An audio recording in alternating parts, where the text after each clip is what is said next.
চোখের পানি ছেড়ে কান্দে মালিক।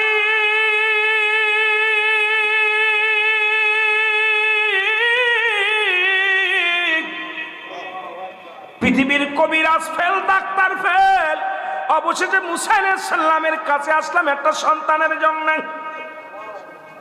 কিসের জন্য? এডাও ফেল।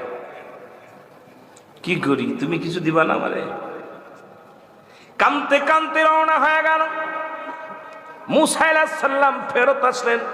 মুসা আলাইহিস সালামের কদম থেকে প্রতীক যখন স্বামী স্ত্রী ফিরে আসলেন, আশা পরের মুসলমান, ওই বছরে এক ছেলে, দ্বিতীয় বছরে আর এক ছেলে, তৃতীয় বছরে আর এক ছেলে, জোরে বলেন মারহাবা।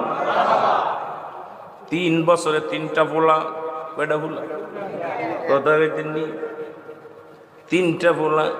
লোকজন কয় মুসা একটা ভণ্ড।